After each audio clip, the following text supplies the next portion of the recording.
So people responded to my videos, and I thought that was really exciting, so I'm going to do a response video here. What I'm going to do tonight is provide my own argument. In my other videos, I was responding to other people's positions, or what I thought were other people's positions, although sometimes I was wrong. And as a matter of fairness, it's only right for me to, put out an argument for my own, for people to say, hey, this is why you're wrong, and whatnot. And also because I want to. But first, I'm going to talk a little bit about the video making experience, what I've seen so far, and make some comments on some specific things that people said during their responses to me.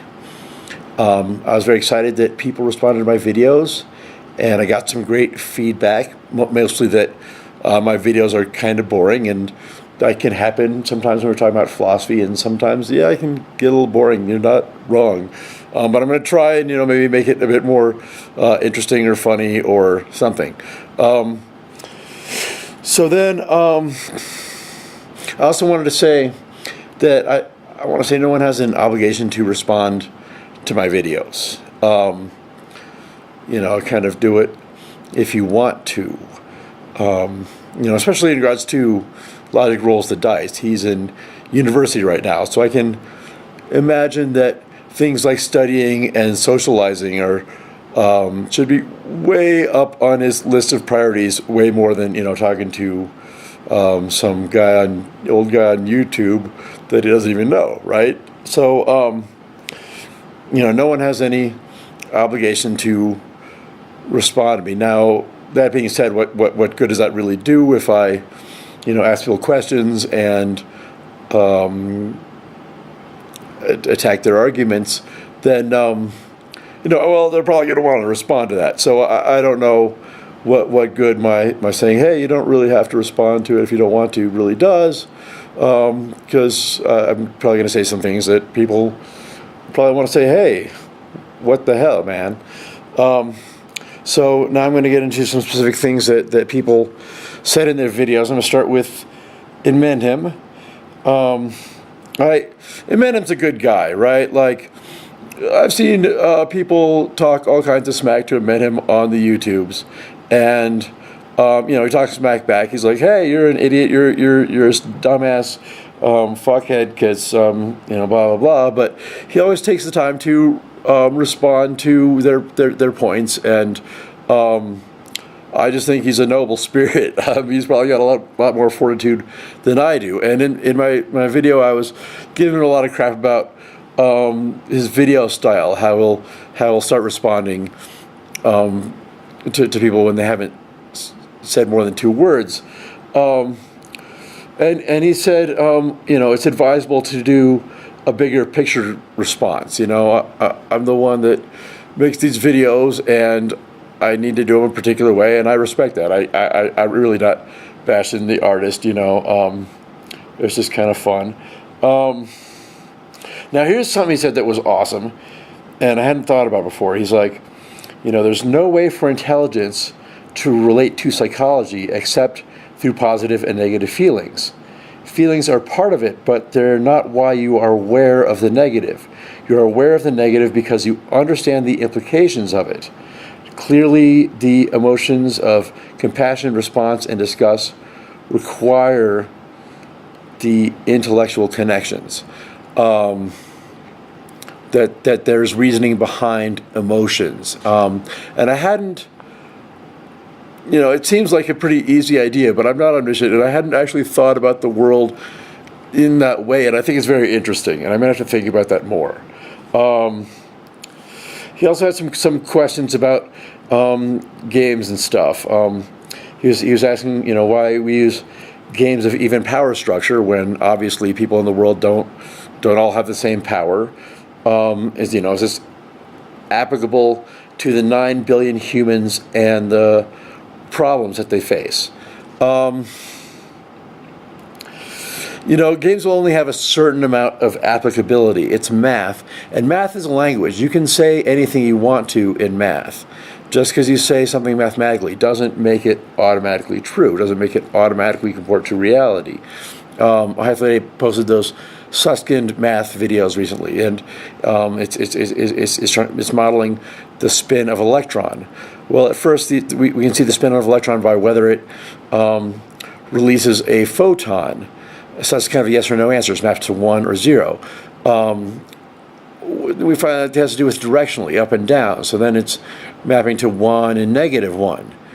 And then, if you can turn the receiver the other way, and now we're in 3-dimensional space. And so then he's mapping it to 2-dimensional vectors, 1, 0, and 0, 1. Now, which of these models is right?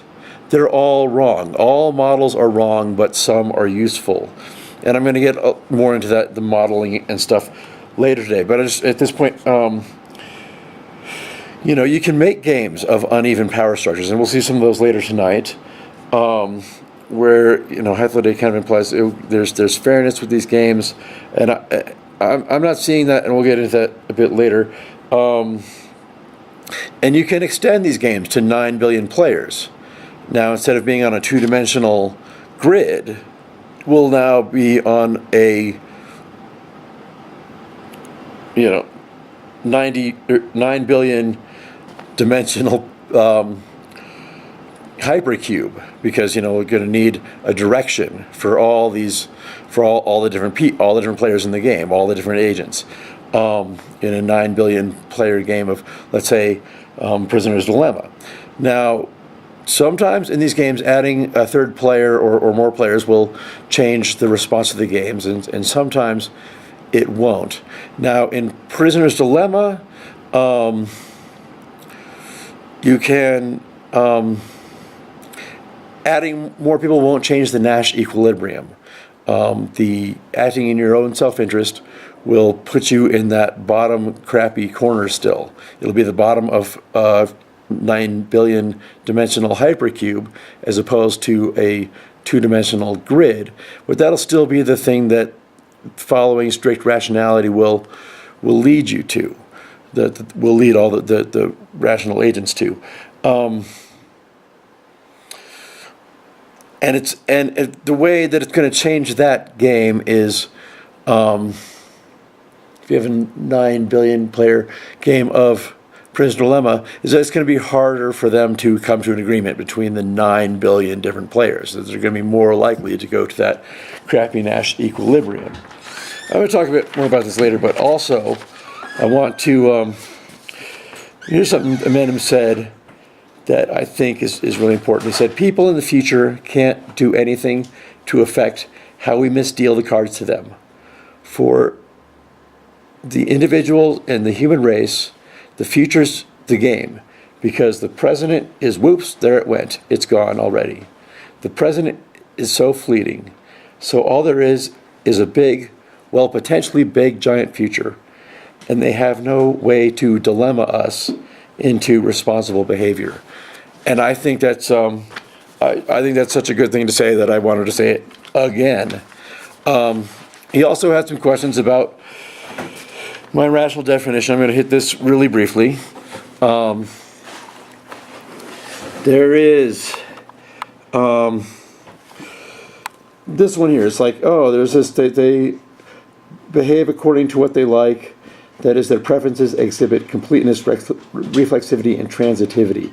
And what does that all mean? These 3 words, they really do relate to math. Reflexivity is if I'm indifferent between A and B, and I'm also indifferent between B and C, then I must be indifferent between A and C. Transitivity is similar. It's if I prefer B to A, and I prefer, no, I'm saying that wrong. If I prefer A to B, and I prefer B to C, then I must prefer A to C. If I prefer A to B, and I prefer B to C, but I prefer C to A, that kind of creates a loop where it's going to be hard to map it. The completeness thing is saying that we can map it to a complete number line, a real number line, where there's no holes in it. So really all of these words are saying that what we can do is map people's preferences to numbers. And then this one, systematically and purposely doing the best one can to achieve their objectives. And he was asking about what is the best one can. And what we're saying is once we map your preferences to numbers, then we can say you're going to try and maximize those numbers and get the most the rational agent they can get out of those numbers. But there's going to be constraints. You can only do it so well. It's saying the best one can is saying you can't do what you can't do. So a typical restraint is often like the budget curve, to where the idea is, I can't go into the grocery store and buy all the potatoes because I only have so much money. I can only buy some of the potatoes because my budget constrains how many potatoes I can buy. Therefore, I can only maximize up to a certain constrained point. And that's what the best one can refers to. Okay, now going on to Hythloday's comments.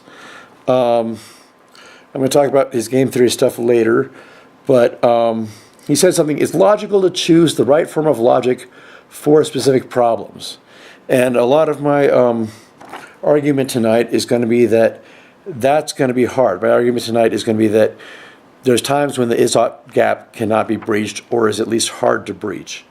And so choosing the right form of logic for specific problems is also going to have the problem of there's a bunch of different types of logic to choose, and it's just a regression of the original problem. But what he mentions there is the fuzzy logic, and he describes fuzzy logic as non-mathematical, kind of a vague or general argument. And I think that's more what I would call heuristic reasoning.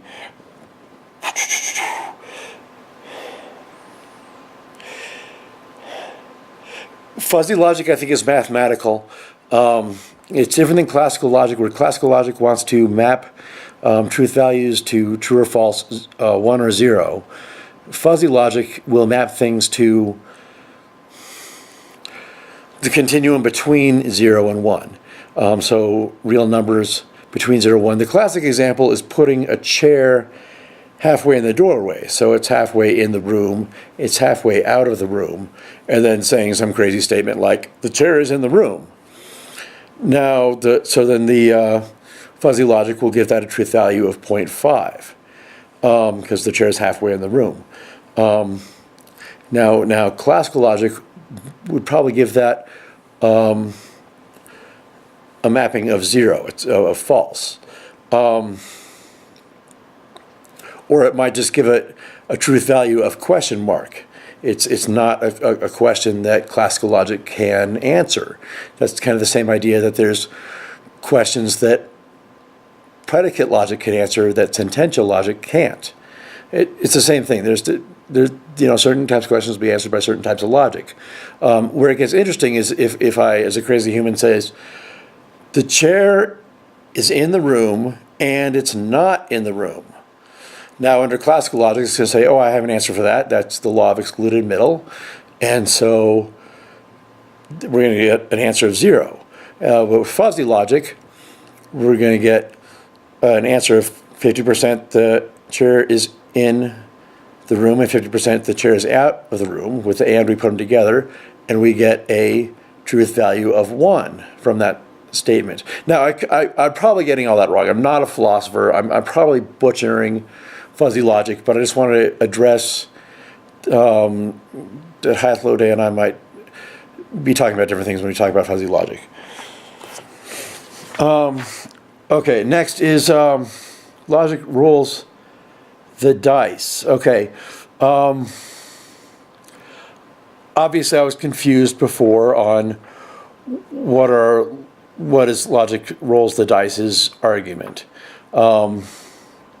I didn't know I was confused, but then after watching his second video, now I know I'm still confused. He said a lot of things in that video and I don't think I can put it all together.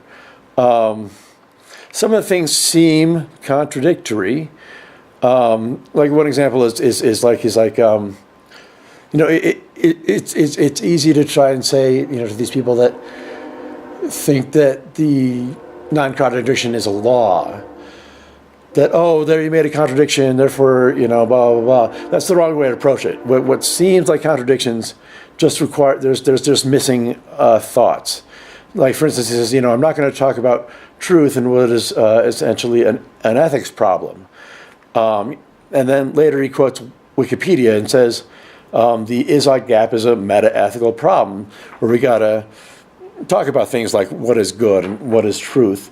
That's the meta part of it. These this isn't a contradiction. This is, hey, this is a meta-ethical problem, but, how deep do we want to get into it as far as, what is truth and all these questions, there's an issue of time here. It's not a contradiction. It's just there's missing sentences.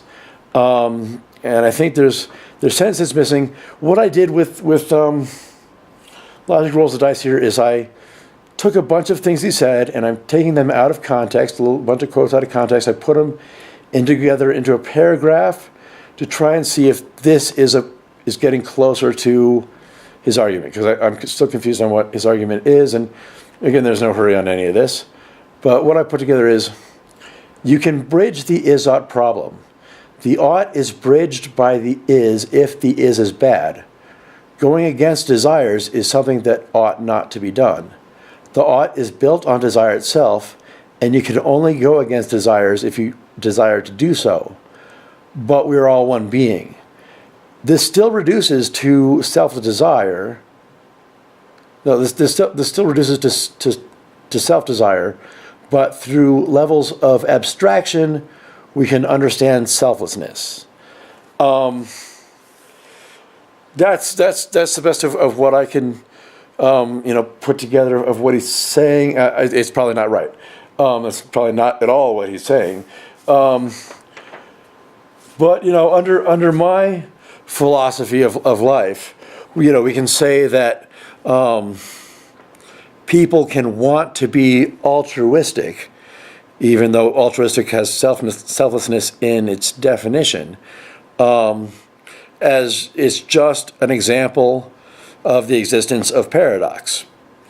We'll see what we make of that. Anyways, that's what I was saying to specific things people said, and I'm going to now get into my argument as to the IZZOT problem. And I'm going to say I have two statements on the IZZOT problem, whether it can be bridged. The first one's through heuristic reasoning. It's going to be very general. It's the, don't be a dick rule. And this basically says, look, we're all stuck in this existence together. Might as well make it as good an experience as you can for yourself and those that you come in contact with. To spell out the don't be a dick rule. Now that's heuristic reasoning. I don't have a set of premises that necessarily falls from. It's just something I use in my everyday life because it's very general and can be applied to a bunch of different situations. In fact, because I include myself in the rule, it's myself and those I come in contact with, I can be a dick through the don't be a dick rule. If someone's a dick to me, I can go ahead and be a dick back to try and get them to treat me better in the future. It's a very vague, general, heuristic approach, and I use it in my everyday life. Now, for other questions about what should happen in society, I'm going to use something more formal. And in this argument, the IZZOT gap is only sometimes bridged. Sometimes it's impossible to bridge the IZZOT gap. Okay. Premise one. The universe don't care. We have talked about this a little bit before. We're taking this as a premise. We can't disprove God, I guess. I think maybe you can, but I think in this conversation we're just going to take this as a given. Then I've got a definition. Sentience feels, and it feels subjectively. Now, Hythloday might call me out and say, hey, that's an arbitrary definition.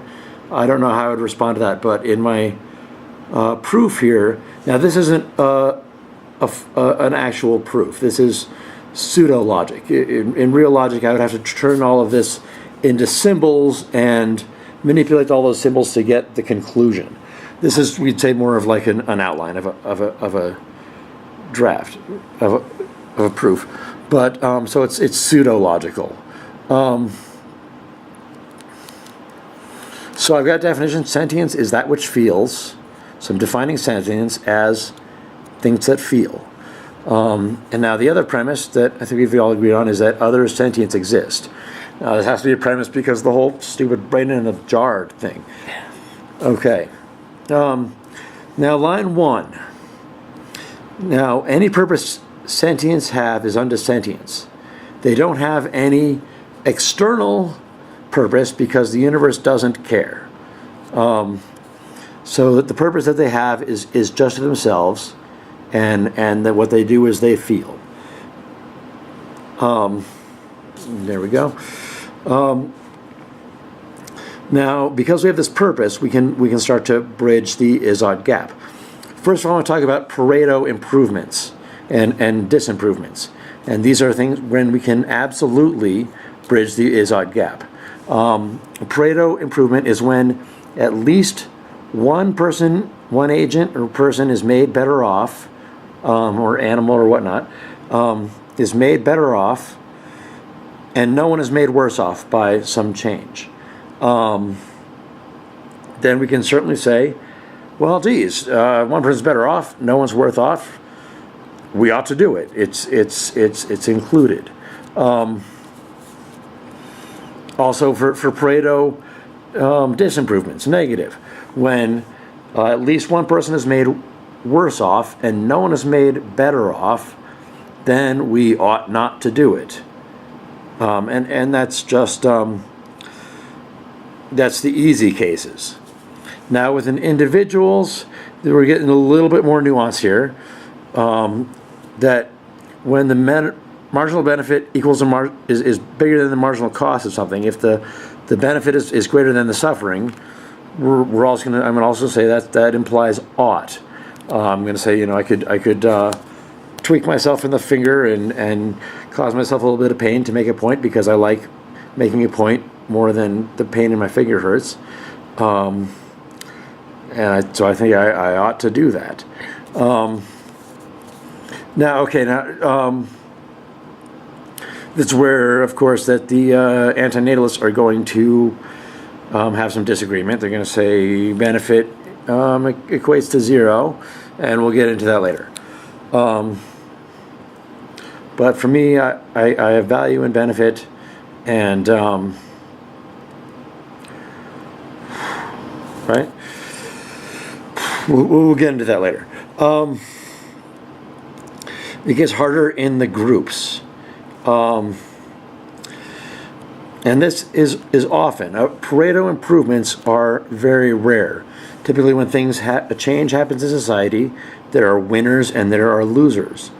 And so this is going to be hard to bridge the IZZOT gap, even impossible. Here's this idea of person 1 wants option A, person 2 wants option B, and option A and B are non-divisible and mutually exclusive. That's going to be, I think, something where the IZZOT problem is going to be impossible to breach. Now, things where it's hard but maybe breachable, but this is going to be the social planner problem. I'm going to talk about the mass of that next, but basically I want to talk about, like in real problems, let's say there's a outbreak of a virus in a country. Is a problem. What ought we ought to do about it is going to be very complicated. Who is this? There's how many different options do we have to deal with this? Who's going to benefit from each option? Who's going to suffer from each option? who's going to pay the costs for the implementation of the option. It's all going to get very complicated and harder to bridge the IZZOT gap. Should we concentrate most of the money on stopping the virus now, or should we spend money on research to maybe ultimately get rid of it or get a cure for it later? I'm just saying it gets more complicated. Well, I'm going to describe the social planner problem in a little bit. I also want to mention the Vickrey Clarke Grove problem, which is derived from game theory.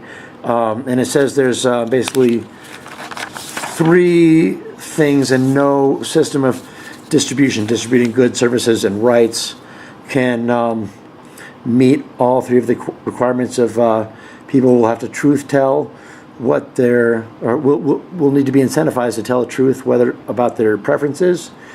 People will need to participate. If non-participation is better for someone than the distribution, then they won't participate in the solution.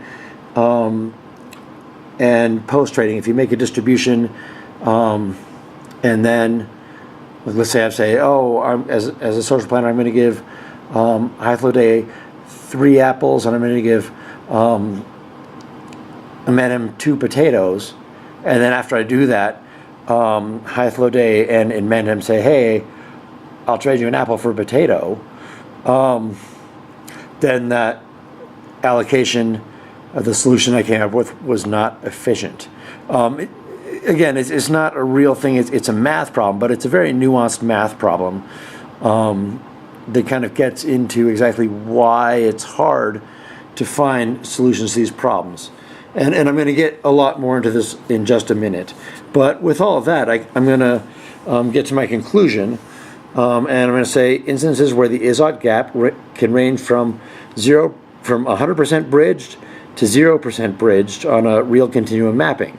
That they're going to have values from between 0 and 1 as to how bridgeable is the IZZOT gap in different situations. In many real life situations, bridging the IZZOT gap is going to be hard or maybe even impossible. So okay, here we have the social planner problem I was talking about. I'm going to have 4 agents in these in the thing. This one I'm naming Hythloday. This one's Inmendham. This is Logic Rolls of Dice, and this one's Inventive Harvest, or maybe I should call it Inventive Bullshit now. Now these really have nothing to do with the actual people. I'm just labeling these utility functions in these just to help us keep track of the different ones. And the utility function they have is on potatoes. Each potato Hythloday gets, he's going to get 1 unit of happiness. Now, people argue whether happiness is something that can be mapped, and there's no good answer to that yet. But we, as economists, just do it anyway. We're going to say Hythloday gets 1 unit of happiness for each potato. Inmendham says, I don't like potatoes. I get 0 happiness from them. Maybe he says, hey, I'm a vegetarian. I don't eat potatoes. I'm just kidding. Logic Roll the Dice had to go to class, skip breakfast this morning. He's really hungry. He'll get 2 units of happiness for each potato. And Inventive Bullshit is going to get 3 units of happiness. And because of some of the antinatalist arguments that some happiness is just fulfilling a need like hunger, and then some of it's kind of just frivolous because it doesn't support a need. I'm going to say, Inventive Harvest has 1 unit of I'm hungry happiness and 1 unit of, well, he just really likes potatoes. Or maybe I'm just going to say, oh, Inventive Harvest is greedy. You give him a potato and he just jumps up and down. I got potato. And you don't got one. I got potato. And he's jumping up and down in sadistically. He's just so happy that he's got a potato, and he just rubs it in people's faces. He just gets 3 points of happiness for each potato he has. even though only one of those is from actual sustenance of eating the potato. He enjoys the taste, and he just like loves rubbing it in people's faces that, oh, I've got a potato. And in the beginning of this problem, Hythloday has all the potatoes. Hythloday has 4 potatoes, and no one else has no potatoes.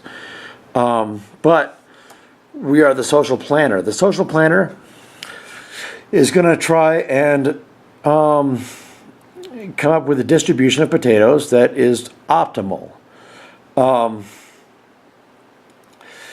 They might be fair, they might be something, and they might try and maximize happiness, they might try and minimize suffering. We're going to go through a bunch of different scenarios. Now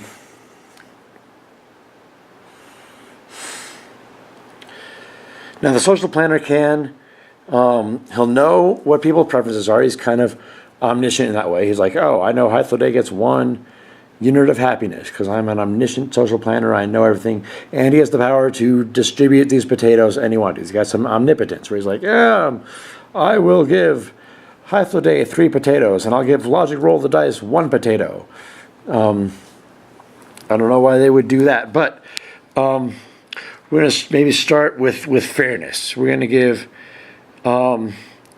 everybody 1 potato. Well, that's kind of strange because Inmendham didn't even want a potato. So then, well, maybe we should make it so everybody's equally happy in the end. So for every 1 potato Hythloday gets, we'll give 1/3 of a potato to Inventive Harvest. That way, everybody ends up with the same amount of happiness. Another way to approach the problem is I'm going to maximize social benefit. I'm going to try and get the biggest number of happiness out of this, and then I would give it all to Inventive Bullshit. I'd give Inventive Bullshit all 4 potatoes, and get 12 points, three points for each potato, and watch him jump up and down. Woo! I got all the potatoes. I got all the potatoes. We might want to minimize suffering, in which case we might give all the potatoes to Hythloday, because, well, in the beginning, Hythloday has 4 points because he's got 4 potatoes. Everybody's got 0 points. Any change is going to create suffering. It's going to take potatoes away from Hythloday. Whereas if you don't change, then everybody has the same and no suffering is created. Everybody still has 0, and Hythloday has 4. No suffering has been created. You might want to create suffering.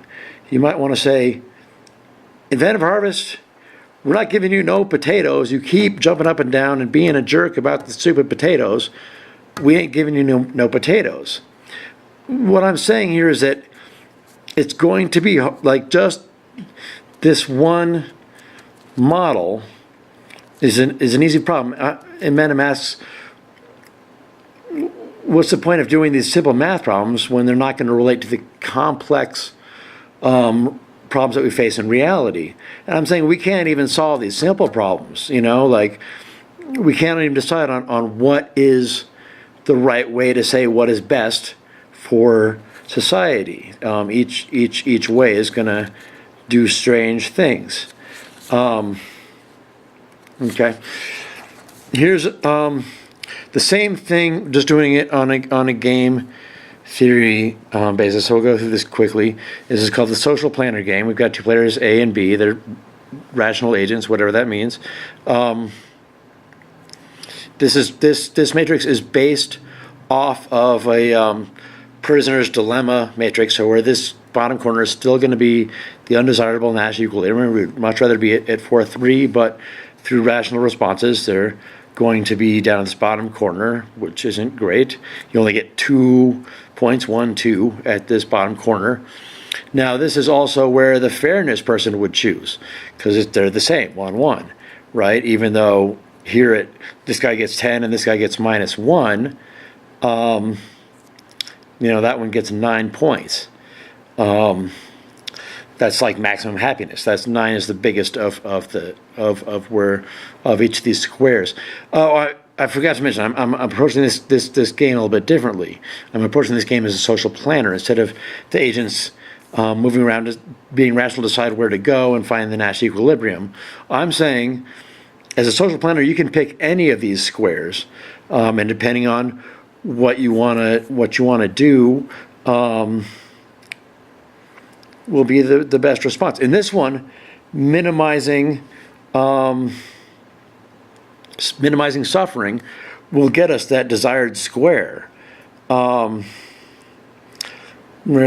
didn't work out in this scenario, but minimizing suffering gets us to a pretty good result in this problem, because we wouldn't want to have these negative ones because they're suffering. So by that criteria, we'd be kind of indifferent between 4 and 3, and then we'd, maximize happiness between these two and hit that one from minimizing suffering, which is a pretty good response to this game. But again, maximizing happiness is going to be really unfair in this game. Being very fair is going to result in not a whole lot of happiness created for society. Hythloday is saying, that there's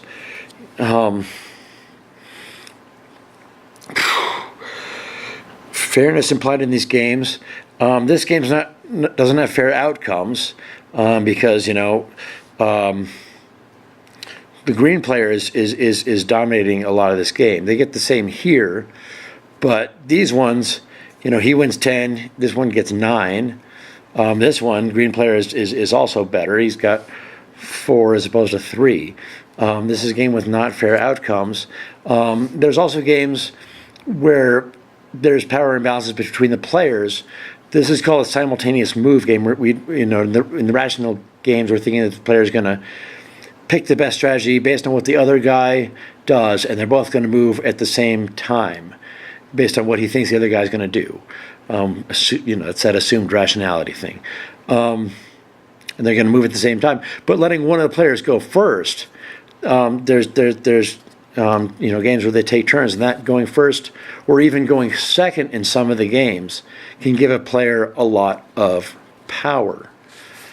And also, is saying that this assumed equality of between A and B implies equality, and I'd say it's hard to say that an assumption that a model uses is the conclusion of the model. I think there's some risky reasoning there. I don't know. I made this antinatalism game because it's talking about, right, I said I'd get back into a thing about them equating positivity or happiness to 0. Basically, the idea is that either all happiness equates to, it's just fulfilling a need, so therefore it'd be better if the need didn't exist. Or if there's happiness that doesn't fulfill a need, then it's just trivial. It doesn't fulfill any need. It doesn't have any purpose. That's going to be very different from things I'm doing in trying to decide what we should do about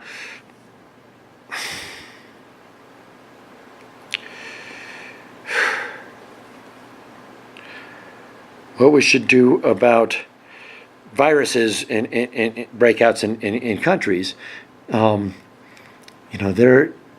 Antinatalism isn't an answer to that. Antinatalism is at best just an answer to should life exist or not, and then only maybe it's an answer. But here's the antinatalism game where we've got. Oh, I did it wrong. Damn it. These should be not exist, and these should be exist. You can either exist or not exist. And if you choose not to exist, then there'll be zeros. Since there's no happiness, everything will be suffering. Then everything in here is going to be negative. And then all the different ways of reasoning, like here's going to be our national equilibrium, this is going to be max happiness, this is going to be the minimum suffering, this is going to be the fairest of the options, assuming that maybe some of these x's are different. They all apply to that square. So this model, this game, I can't apply it to reality much because it's not nuanced enough. It's all saying, oh, let's go to this square. When again, reality is complex. Reality is so complex that we can't model it. We can make models that approximate parts of it, but this, we could add more players. Nothing's going to change. We could play the game again and again and again. Nothing's going to change. There's nothing here to work with. So I'm going to end the video about here. I'm going to end with a clip and a question. This is a girl. She's seeing rain for the first time. She's just jumping up and down about it. And, I wanted to ask you guys a question that as an economist, should I say that has no value when I'm answering these kind of complex real world questions? Should I say, jumping up and down in happiness and the first time you see rain has no value, or has just arbitrary value? Or should I say, I find happiness valuable? Thanks for listening.